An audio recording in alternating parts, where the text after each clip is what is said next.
저는 결혼하기 전에 우리 딸을 주시면 딸의 이름을 이렇게 지어야겠다라고 미리 생각을 했었습니다.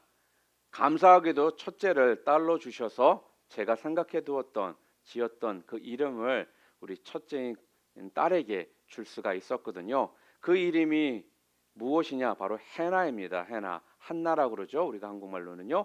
바로 사무엘서에 있는 말씀들을 함께 읽다가 그 한나의 그 삶이 주님 앞에 기도하는 삶이었고 또 주님 앞에 서원했던 것을 지켰던 그러한 믿음의 여성의 모습을 제가 그것을 통해서 보고 딸을 주시면 그 딸은 내가 한나라는 이름을 해나라는 이름을 지어야겠다 주어야겠다라고 생각을 했습니다. 그래서 첫째를 우리는 해나라라고 이름을 제가 지었습니다. 그런데 이제 영어 이름은 지었지만 이제 한국 이름을 지어야 되잖아요. 그런데 해나라는 이름이요, 은혜, 은총이라는 뜻을 가지고 있습니다.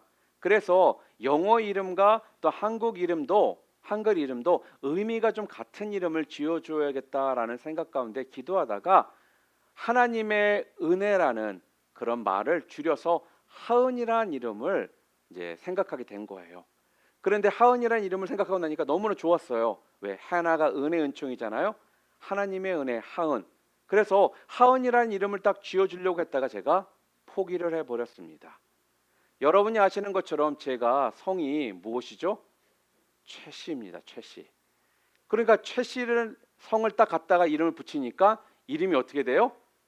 최하은이 되더라고요. 최하. 그래서 아무래도 이거 애들한테 놀림 받을 것 같아. 최하. 그래서 비록 의미는 하나님의 은혜라는 이름이지만 안 되겠다라는 생각을 가지고 하은이라는 이름을 제가 접었습니다. 그리고 나서 그 다음으로 생각한 이름이 같은 의미에서 높을 고에 은혜 은자를 써서 높으신 은혜. 그래서 고은이라는 이름을 제가 지었고 우리 고은이에게 한글 이름을 주게 된 것입니다. 이렇듯 부모들이라면 아니 결혼 전일지라도 우리가 자녀가 태어나면 자녀에게 주고자 하는 분명 이름들이 있을 것이고 또 그 이름들을 아마 지어본 적이 아마 있을 것입니다. 그리고 또 제가 아시는 목사님이 계셨는데 딸을 낳으셨어요. 그런데 딸을 낳기 전에 어떤 이름을 지을까 기도하며 고민하시다가 이 아이가 좀 온유한 사람이 되었으면 좋겠다라는 생각을 가지시고 이 아이의 이름을 온유로 짓기로 마음을 먹은 겁니다. 그런데 그 아이의 이름을 짓기로 마음 먹었다가 또 이 목사님은 포기를 했어요. 왜냐하면 이 목사님의 성이요 안씨였었습니다. 더 이상 얘기 안 해도 되겠죠? 네.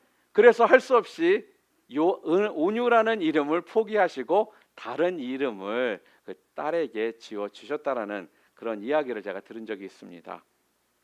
또한 어떤 여성 연예인에게요 인터뷰를 한 적이 있었습니다. 근데 인터뷰를 하다가 도대체 어떤 배우자를 원하십니까? 라는 그러한 질문을 했습니다. 그랬더니 이 여성 연예인요 20대 초반만 해도 저는요 좀 강인한 남자 또 남자다운 남자를 선호했었습니다.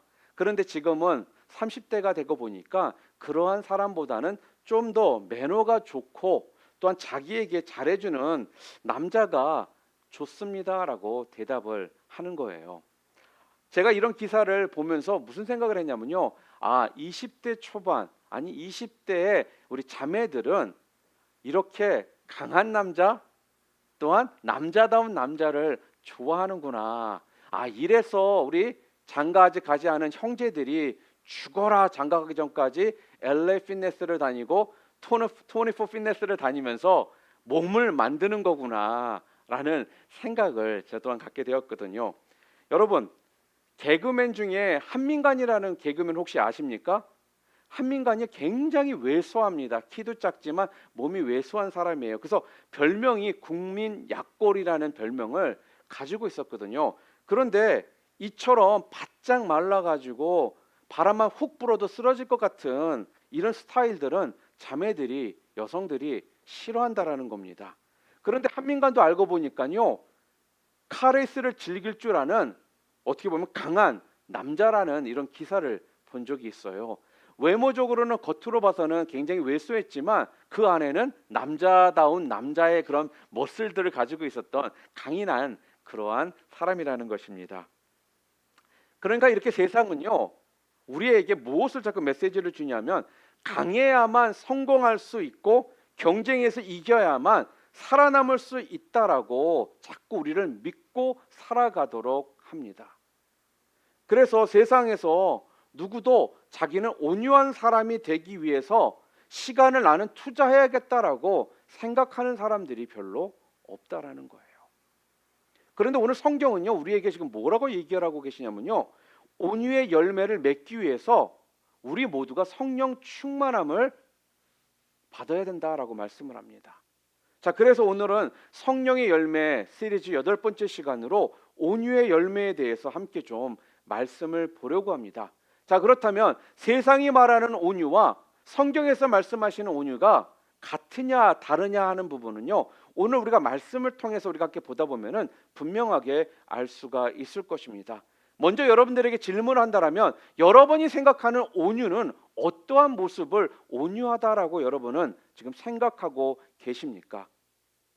부드럽고 그냥 선하고 그리고 조용히 말없이 가만히 있는 이런 사람들이 아마 여러분들 생각에는 온유하다라고 아마 생각할 수도 있을 겁니다. 그런데 오늘 성경은요, 우리들에게 온유에 대해서 말씀을 하면서 바로 예수님의 온유를 배워야 한다라고 지금 이야기를 합니다. 자, 오늘 본문에 11장 28절 말씀 함께 보도록 하겠습니다. 수고하고 무거운 짐진 자들아 다 내게로 오라 내가 너희를 쉬게 하리라, 이렇게 이야기를 합니다. 수고하고 무거운 짐진 자들아 다 내게로 오라고 지금 예수님께서 초청을 하고 계시다라는 거예요. 여기서 수고하고라는 말은 무슨 뜻이냐면요, 감정적으로 용기를 잃고 낙담한 사람을 가리키는 것입니다. 그러니까 계속 낙담한 일들만 생기는 불행한 사람을 가리켜서 수고하고라는 성경은 그렇게 지금 사용하고 있는 거예요. 그 다음에 뭐라고요? 무거운 짐진 자라고 지금 성경에서 말씀을 합니다. 여기서 무거운 짐진 자라는 뜻은요, 남이 억지로 무거운 짐을 지워서 여기에 그냥 눌려가지고 지내는 피곤한 사람을 가리키는 것입니다. 남이 억지로 나에게 무거운 짐을 짊어지게 해가지고 그것 때문에 내 자신이 눌려가지고 지금 어떻게 해요? 피곤해져 있는 사람, 그 사람을 무거운 짐진 자다라고 오늘 성경은 우리들에게 지금 말을 하는 것이죠. 사랑하는 성도 여러분, 여러분들은 어떠십니까? 계속 여러분들은 낙심하거나 절망할 일들만 생기는 것 같습니까? 아니면 용기를 주는 희망적인 일들만 여러분 가운데 생기는 것 같습니까? 또 여러분의 인생이 무거운 짐을 진 것 같다라고 여러분은 지금 느껴지십니까? 특히 내가 일을 해야 된다라고 하면 왠지 모르게 여러분 자꾸 화가 나고 짜증나고 미칠 것 같다라고 여러분 생각이 되십니까?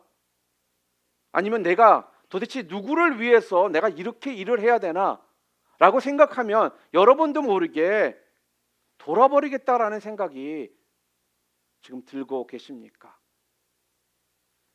예수님께서는 지금요, 수고하는 인생, 무거운 짐을 진 그 인생을요 초청을 하고 계시는 거예요. 그러면서 내가 너희들에게 쉬게 해 주겠다라고 지금 약속을 하고 계십니다. 여러분, 우리 육신의 아버지가 아무리 여러분과 저를 사랑한다 할지라도요, 우리에게는 진정한 쉼을 줄 수가 없습니다. 마찬가지로 여러분들이, 아니 제가 우리 자녀들을 아무리 사랑하고 아낀다 할지라도요, 저는 우리 자녀들에게 진정한 그 쉼을 줄 수가 없다라는 거예요. 그러니까 참된 안식과 평안은 바로 우리 주님이 주시는 것이라는 겁니다. 여러분, 안식과 평안을 누리기를 원하십니까? 요즘 왠지 그냥 힘들고 지치고 세상적인 말로 살맛 안 나고 피곤하다는 생각이 항상 내 입에서 떠나지 않고 있습니까? 세상과 우리의 부모와 아니 주변에 있는 어떤 사람도요, 여러분과 저에게 그 안식과 평안을 줄 수가 없다라는 거예요. 우리에게 이러한 참 안식과 평안을 주실 수 있는 분은요, 바로 우리 주님밖에 없다라는 겁니다. 그런데 우리는 그 참 안식과 평안을요, 자꾸 다른 곳에서 찾기 때문에 우리의 마음이 자꾸 더 힘들어질 수밖에 없는 거거든요. 그렇다면 왜 우리 주님은 이처럼 우리들에게 쉼을 주실 수가 있을까요? 무엇이 주님을 통해 우리가 쉼을 얻을 수 있게 하느냐 하는 것입니다. 오늘 본문 29절과 30절 말씀 우리 함께 읽도록 하겠습니다. 나는 마음이 온유하고 겸손하니 나의 멍에를 메고 내게 배우라. 그리하면 너희 마음이 쉼을 얻으리니. 그 다음에 30절 말씀. 이는 내 멍에는 쉽고 내 짐은 가벼움이라 하시니라. 아멘. 우리 주님의 마음이요, 온유하고 겸손하기 때문에 그렇다라고 말씀을 하는 거예요. 우리 주님이 여러분과 저에게 진정한 참 안식과 평안을 주실 수 있었던 이유가 무엇이었느냐? 우리 주님의 마음이 온유하고 겸손했기 때문이라는 말씀입니다. 여러분, 아까도 제가 말씀드렸지만 온유라는 말이 무슨 뜻입니까? 온유라는 말이 단지 그냥 부드럽고 약하다는 뜻입니까? 세상은 아마 그렇게 생각할 수도 있습니다. 그런데 오늘 성경을 읽다 보면요, 성경은 우리들에게 부드럽고 약하고 이런 것들을 온유라고 말씀하고 있는 것이 아니에요. 이 말의 진정한 뜻은요, 길들여진 강인함을 뜻하는 것입니다. 길들여진 강인함. 무능하기 때문에 부드러운 사람이 되는 것이 아니라는 거예요. 나에게 충분한 능력이 있음에도 불구하고요, 허리를 굽힐 줄 알고 절제하는 능력을 가진 것이 바로 온유라는 말씀입니다. 우리 예수님은요, 말 한마디로 풍랑을 잔잔케 하실 수 있었던 분이셨습니다. 그리고 또한 하늘과 땅의 모든 권세와 영광을 가지신 분이 바로 우리 주님이셨다라는 거예요. 이러한 분이요, 낮고 낮은, 아니 천한 우리들에게 아무런 꺼리낌 없이 우리를 찾아와 주셨다라는 말씀이죠. 그리고 우리 죄인들의 친구가 되어 주셨습니다. 자기에게 찾아온 사람들 중에 단 한 명도 박대하신 적이 없습니다. 도대체 왜 우리 주님은 이처럼 온유하고 겸손한 삶을 사셨을까요? 도대체 여러분과 제가 왜 이 땅에서 온유하고 겸손한 삶을 살아야 할까요? 그 이유는요, 바로 그것이 우리 하나님 아버지의 뜻을 이룰 수 있는 길이기 때문에 그렇습니다. 하늘의 아버지의 뜻을 이루시기 위해서 자기의 뜻을 굽힐 줄 아는 그 능력, 그것이 바로 무엇이라고요? 온유라는 거예요. 내 소원이 있습니다. 그런데 내 소원을 이루기 위한 것이 아니라 하나님의 소원을 이루기 위해 내 소원을 꺾을 줄 아는 것이 온유라는 거죠. 여러분, 온유라는 이 단어는요, 헬라어로 보면요, 바로 아테네와 스파르타가 패권을 다투던 그 전쟁 가운데 펠로폰네소스라는 전쟁 일화 가운데 나오는 그런 이야기입니다. 한 병사가 자기 애인에게요, 전쟁이 끝나면 백마 한 마리를 가져가겠다라고 편지를 썼던 그 내용이 거기에 나옵니다. 그러면서 이 백마가 지금까지 본 말 중 가장 기품이 있고 또한 뛰어난 말이라고 소개를 하는 거예요. 그런데요, 이 말은요, 그의 기량을 충분히 발휘할 수 있도록 주인이 마음껏 길들일 수 있도록 주인을 따라가는 그런 말이었다라는 것이죠. 그러면서 거기에 뭐라고 적혀 있느냐? 이 말을 가리켜 온유한 말이다라고 기록을 합니다. 바로 이것이 바로 온유인 겁니다. 충분히 자기가 야생마와 같은 기질이 있지만 주인의 뜻에 따라 움직이기 위해 길들여질 수 있는 그 존재가 되는 것, 그것이 바로 온유라는 거죠. 여러분, 삼국지에 보면요, 관우가 탄 적토마를 한번 여러분 생각해 보시기를 바랍니다. 다들 삼국지 한 번씩 읽어보셨잖아요. 거기에 나오는 관우의 적토마가요, 하루에 천리길을 다닐 수 있는 그러한 능력을 가진 말이었습니다. 그런데요, 이런 파워를 가지고 자기 마음대로 돌아다니는 것이 아니라 관우의 뜻대로만 움직이더라는 거예요. 바로 이것이 온유라는 것입니다. 내게 힘이 있다고 그 힘 다 쓰는 것이 아니라 오직 주인의 뜻대로만 움직이는 것, 그게 바로 온유라는 거예요. 바로 우리 주님이 그런 온유를 가지고 계셨습니다. 망나니처럼요, 내 뜻만 고집하는 것이 아니라 하나님 뜻에 내 뜻을 굴복시키는 그 온유함이 우리 주님에게 있었기 때문에 주님께서는 수고하는 인생들, 또한 무거운 짐을 진 인생들, 그들에게 안식처가 되실 수 있었던 것입니다. 여러분, 이런 사람이 우리 옆에 있잖아요.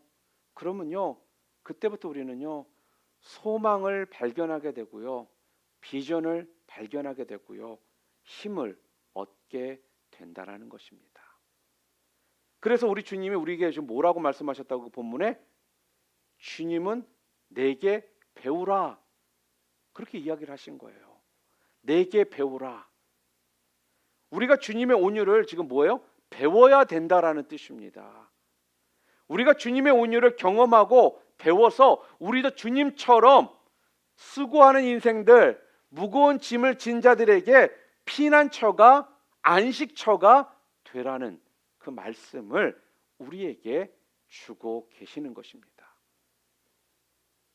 우리가 온유한 사람이 될 때요, 그때부터 우리 곁에 있는 사람들이요, 소망과 비전과 또한 힘을 얻게 되는 겁니다.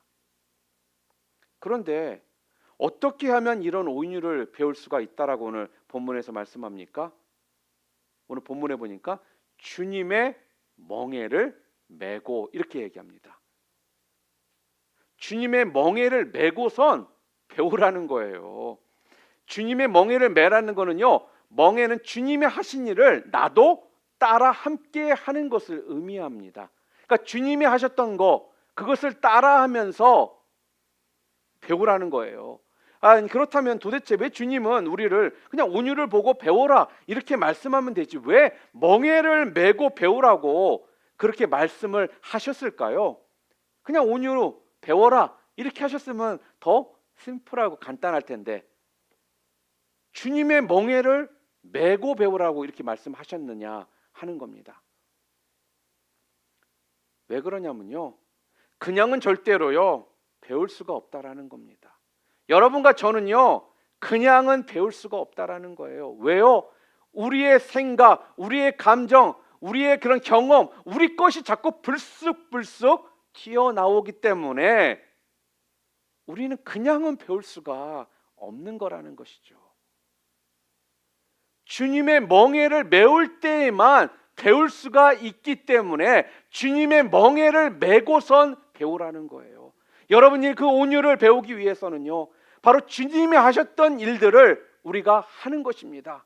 주님이 명령하셨던 것들을 우리가 하면서 배우라는 거예요. 그냥은 절대로 그 온유를 배울 수가 없기에 하나님께서는, 주님께서는 멍에를 메고선 배우라고 우리들에게 지금 알려주고 계시는 겁니다. 그만큼 우리는요, 우리 모습으로는, 절대 우리의 생각으로는, 우리의 방법으로는 온유를 배울 수가 없기 때문에 그래요. 여러분들이 주님의 온유를 배울 수 있는 가장 좋은 방법은요, 그래서 주님이 하셨던 일, 주님이 하라고 하신 일에 여러분과 제가 뛰어드는 것입니다. 그런데 그 일은 결코 쉬운 것은 분명 아닙니다. 그러나 그 일을 감당하면서 여러분들이요, 하나님 아버지의 마음이 여러분 가운데 자꾸 부어지게 되는 거예요. 그럴 때부터 여러분과 제 마음 가운데 영혼을 향한 사랑하는 마음이 생기는 거고요.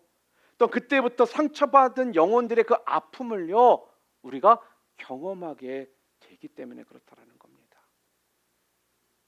우리가 이런 말 하죠. 해복은 사람들은 그거에 대해서 확실히 아는데 그렇지 않은 사람들은 말로 맨날 설명해도 못 알아듣는다라고 하잖아요. 맞다라는 거예요. 말로만 영혼 사랑합시다, 영혼의 아픔을 좀 우리가 경험합시다 라고 말을 해도요, 그게 억지로 여러분들이 되지를 않는다라는 겁니다. 하나님 아버지의 마음이 우리 가운데 부어져야지만 아무리 저 사람이 나를 힘들게 해도요, 불쌍히 여길 수 있는 마음이 생기는 거고요. 아무리 바깥에 사람들이 있어도 예수님을 모른다 할지라도 그것들이 그냥 스쳐 지나가는 사람으로밖에 되지 않는 이유가요, 그 아버지의 마음이 우리 가운데 부어지지 않았기 때문에 영혼에 대한 사랑하는 마음이 생기지를 않는 겁니다. 곧 이 말씀은요, 주님의 일을 하면서 내 뜻을 포기하는 훈련을 그때부터 우리가 할 수 있게 된다라는 거예요. 주님이 쓰시기에 가장 좋은 사람으로 그때부터 우리는 성장할 수가 있습니다. 내 뜻을 주님의 뜻에 굴복시키고 주님이 쓰시기에 합당한 사람으로 길들여지는 것이 바로 은혜의 열매를, 온유의 열매를 맺는 것이라는 거죠. 여러분, 근데요, 이런 열매는요, 그냥 절대로 책으로 우리가 배울 수 있는 것이 아닙니다. 사람들의 말로 그냥 배울 수 있는 것이 아니라 우리가 현장에, 사역의 현장에서만 배울 수가 있다라는 거예요. 선교지에 가본 분들이 선교지에 대한 하트가 생기듯이요, 직접 그 현장에서 보고 느끼지 않으면요, 절대로 배울 수가 없고 단지 그냥 아는 지식으로밖에 우리의 머리로 지나가지 않는다라는 겁니다. 전도도 해본 분들이 그래서 전도를 진짜 할 수가 있거든요. 사역 현장에서 그걸 직접 해야지만 그것이 무슨 의미인지를 알 수가 있다라는 거예요. 백날 이 자리에서 전도하라라고 외친다고 여러분들이 전도하는 건 아니잖아요. 여러분이 그 장소에, 그 현장에 나가서 직접 그 영혼을 위해서 기도할 때 하나님이 여러분들에게 부어주시는 그 은혜가 여러분을 더 전도할 수 있게 만들어 주는 거거든요. 내년도에 우리가 두 곳에 선교지를 갑니다. 한 곳은 분명 캐나다고요. 또 다른 곳은 지금 아마 태국 쪽으로 갈 확률이 좀 더 많은데 여러분 기도해 주시고, 여러분 모두가요, 한 곳이라도 좀 선교에 가서, 아니 보고 오는 것 자체만으로도 여러분의 생각과 사고가 바뀌게 됩니다. 여러분 기도하고 내년도를 좀 준비하실 수 있기를 바랍니다. 그럴 때 여러분과 저는요, 내 뜻을 굴복시키고 하나님의 뜻을 우리가 받아들이게 되고, 내 뜻을 굴복시키고 다른 사람들의 그러한 관계 가운데 들어가서 우리가 온유의 열매를 맺게 되는 겁니다. 그럴 때 다른 사람들을요, 우리는요, 그때부터 더 존중하게 됩니다. 그리고 그때부터 내 주장, 내 고집을요, 꺾게 되는 것입니다. 여러분이 그냥 내 주장, 내 고집 꺾겠다라고 해서 그렇게 해서 되는 것이 아니더라는 거예요. 왜요? 이 온유의 열매가 우리 가운데 쌓여야지만 여러분의 주장을 꺾고 여러분의 고집을 꺾을 수가 있다라는 겁니다. 그런데 주님께서는요, 그래서 우리들에게 주님으로 앞에 오라는 겁니다. 그리고 주님의 그 온유를 우리에게 배우라고 말씀하시는 겁니다. 이런 분들 내 주장, 내 고집 꺾고 온유의 열매를 맺고 살아가는 분들 옆에 가면요, 그때 가면 여러분도 모르게 그런 거 있잖아요. 마음이 편해지더라는 거예요. 아무리 내 삶이 좀 피곤하고 힘들어도요, 이 사람 옆에 가면 왠지 휴식을 얻고 위로를 얻을 수가 있더라는 것입니다. 우리가 주님으로부터 그래서 온유를 이렇게 배우잖아요. 그러면 그때부터 다른 사람들에게 우리가 또한 이 온유의 모습을요 보여줄 수가 있어야 합니다. 어떻게 해요? 내 기준에 다른 사람들이 맞춰야 되는 것이 아니라는 거예요.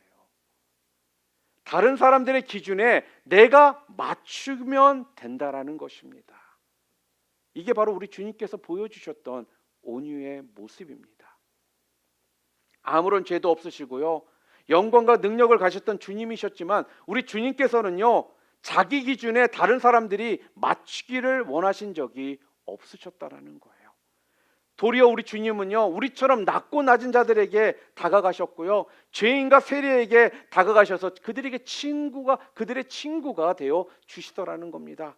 그래서 누구든지 예수님께로 가면요, 참된 평강과 그래서 안식을 얻을 수가 있었던 것입니다. 주님은요, 그래서 나의 멍에를 메고 나로부터 배우기를 원하셨던 것입니다.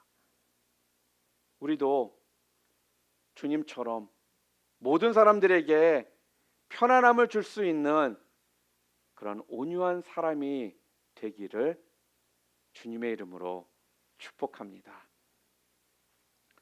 그 사람 옆에 있으면 불안하고 무섭고 긴장이 되는 사람이 되어서는 안 된다라는 겁니다.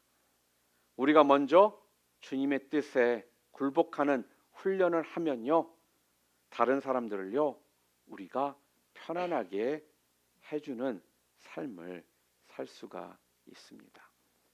미국의 밀워키에서 있었던 그러한 이야기입니다. 한 소년이요, 암에 걸려가지고 치료를 받게 되었습니다. 계속적으로 치료를 받다 보니까 머리가 다 빠져버린 거예요. 퇴원한 후에 그 소년은 교회에 이런 모습으로 가기가 싫었습니다. 다른 사람들이 보는 눈이 부담스러웠고 또한 자기의 모습도 창피했던 것입니다. 그런데 부모님의 계속적인 설득으로요, 교회 예배에 참석하기로 합니다. 그런데 교회 입구에 딱 들어섰더니요, 그 소년을 환영한다라는 현수막이 크게 붙어 있는 거예요. 그리고 남자들이 나와서 이 소년을 맞아주는데 모두가 그 소년처럼 머리를 깎은 것입니다.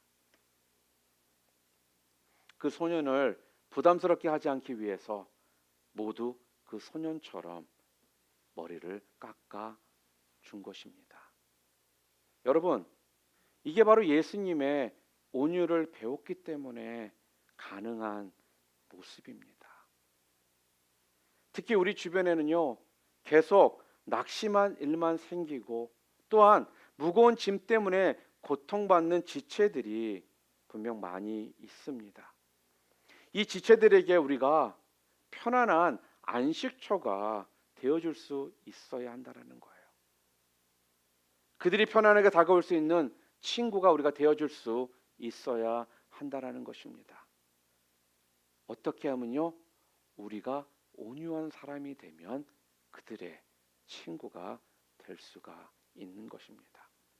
저는 믿기는요, 우리 뉴라이프 비전교회가요, 이처럼 소망을 잃어버린 영혼들, 또한 꿈을 잃어버린 분들, 또한 삶의 의미를 잃어버린 지체들에게 또한 이런 지체들이 편안하게 찾을 수 있는 그러한 공동체가 되기를 바랍니다. 우리 모두가 온유의 열매로 가득 맺히면요, 우리는 분명 이러한 공동체가 분명 될 수가 있을 겁니다.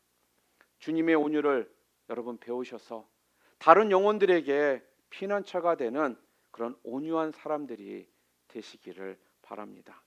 또한 두 번째로, 온유함을 우리가 배운 후에 우리 온유함을 통해서 우리들이 또한 바로잡아야 되는 것들이 있다라는 겁니다.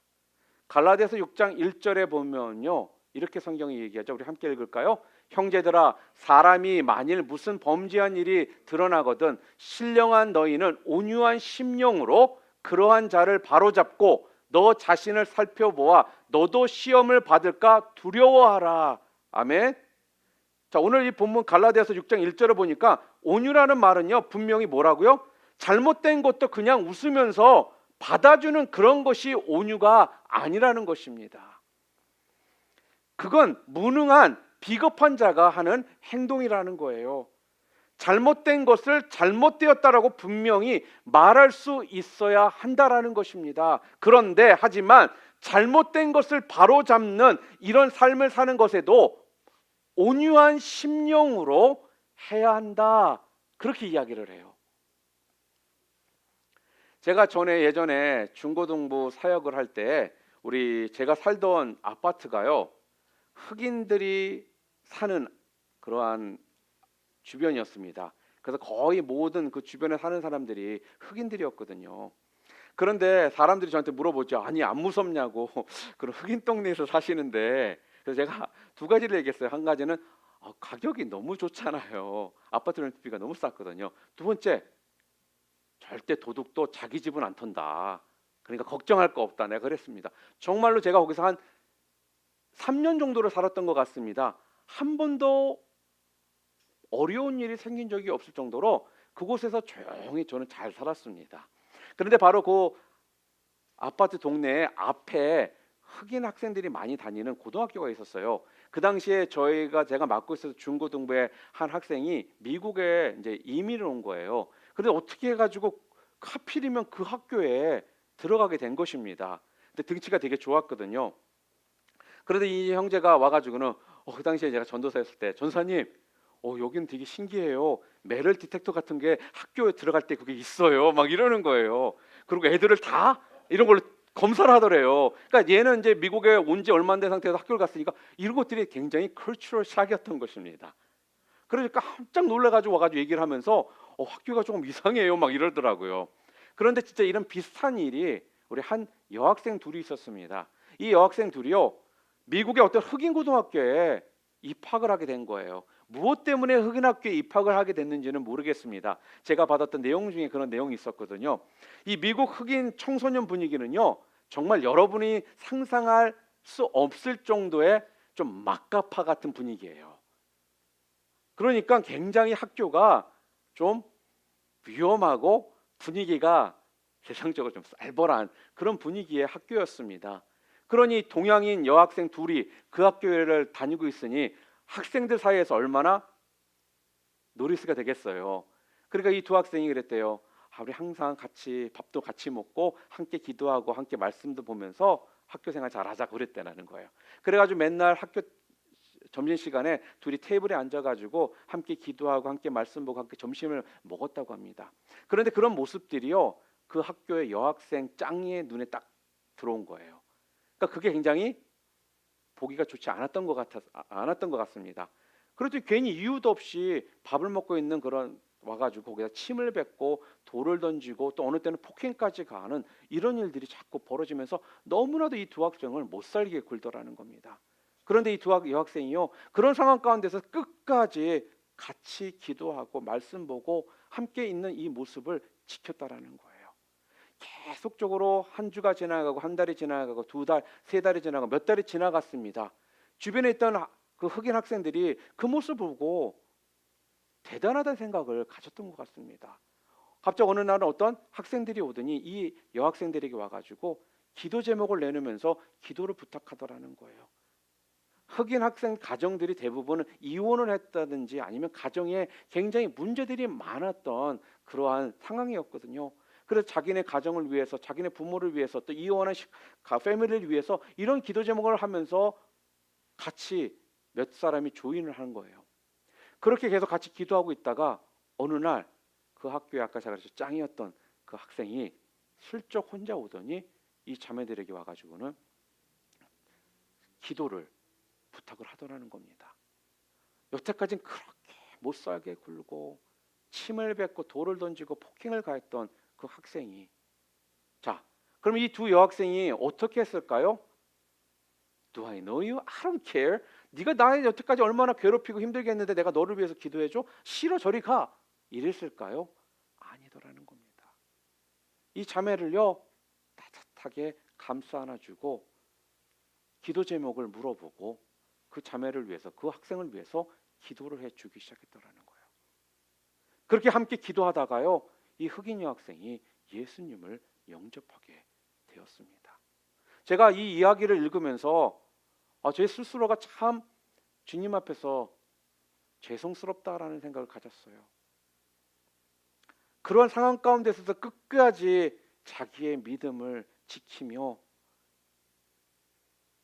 복음을 전했던 그 학생들의 그 모습이 나를 비춰봤을 때 나는 지금 어떻게 살아가고 있나라는 생각을 하니까 너무나도 내 위주로 내가 불편하고 힘든 거는 다 차단해버리고 내 편한 신앙 가운데에 나는 지금 살아가고 있지 않는가.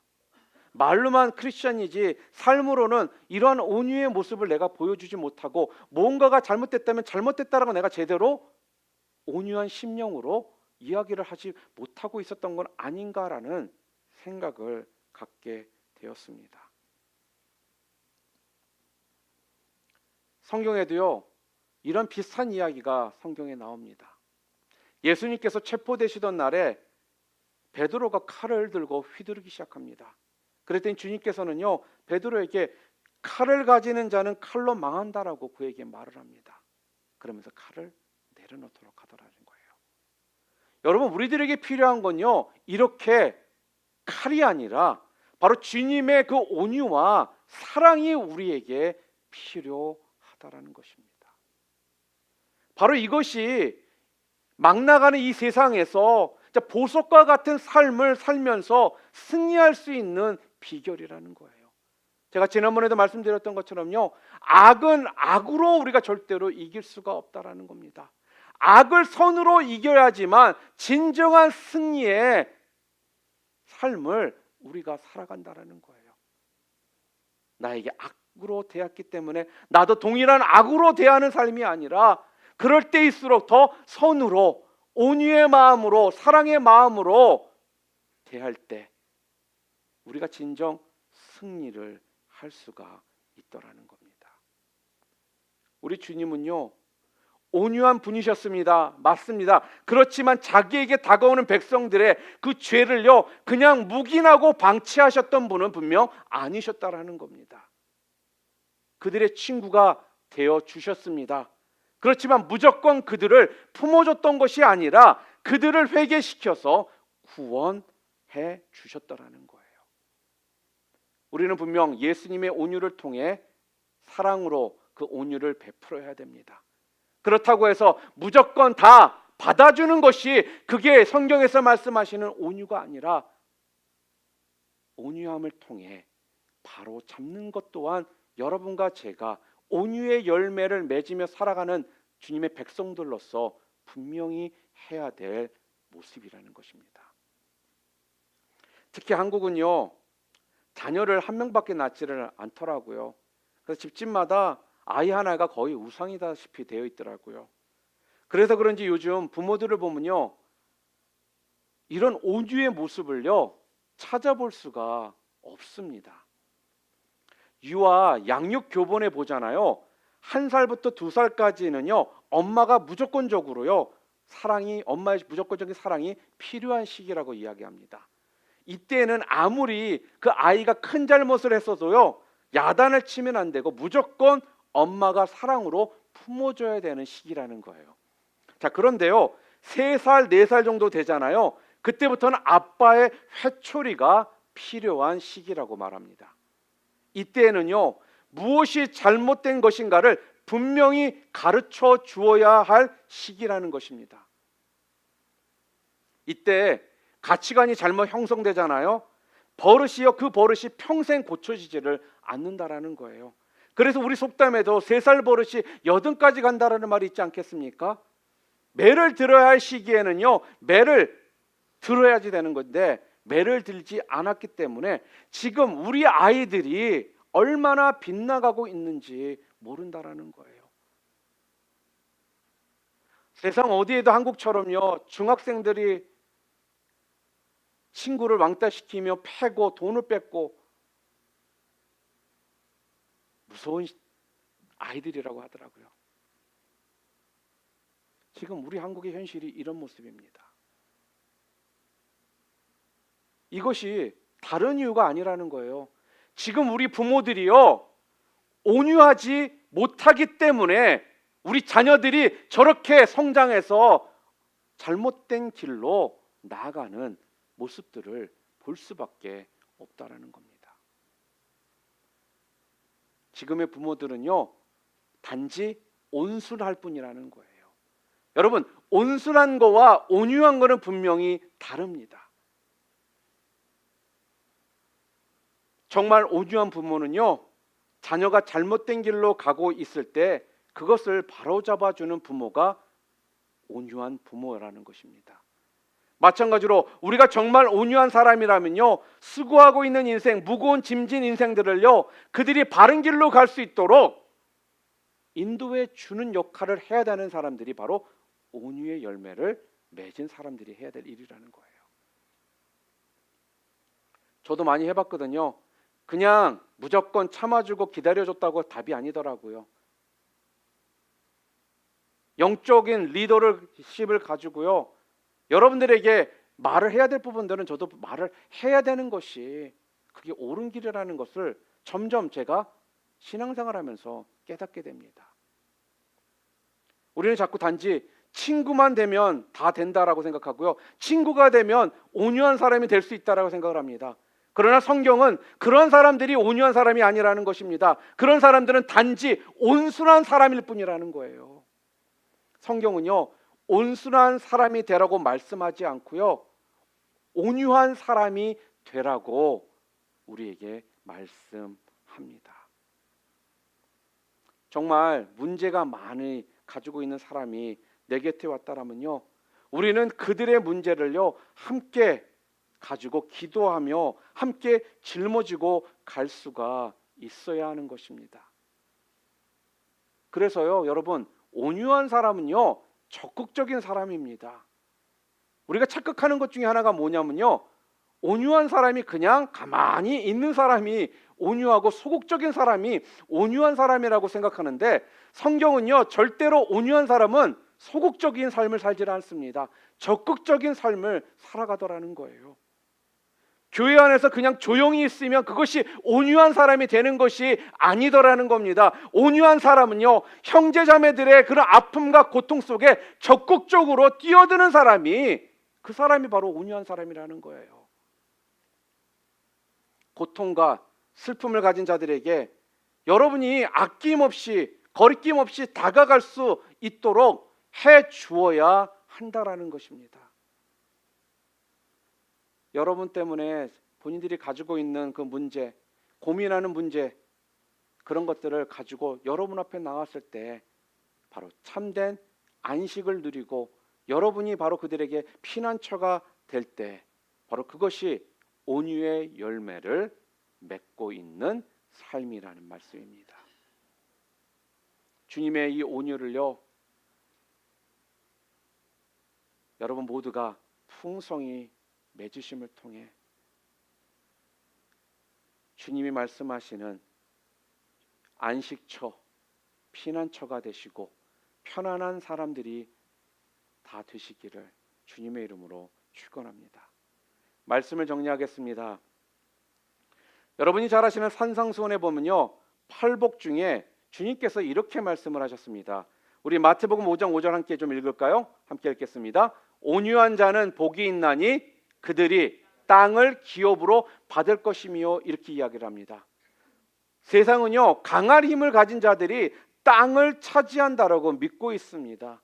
그래서 사람들은요, 어쨌든 간에 힘을 기르려고 하고요, 또한 능력을 가지려고 얼마나 노력하는지를 모른다라는 거예요. 여러분이 열심히 지금 일하고 또 여러분들이 열심히 공부하는 것도 바로 그 목적이 바로 이것 때문일 수가 있다라는 거예요.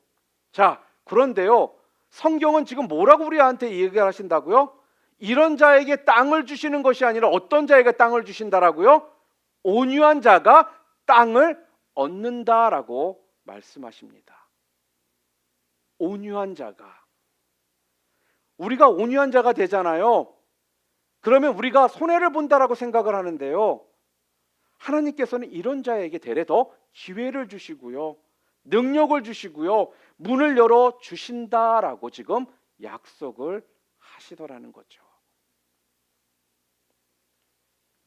그래서 우리는요, 주님의 온유를 실천하는 것을 배워야 하는 겁니다.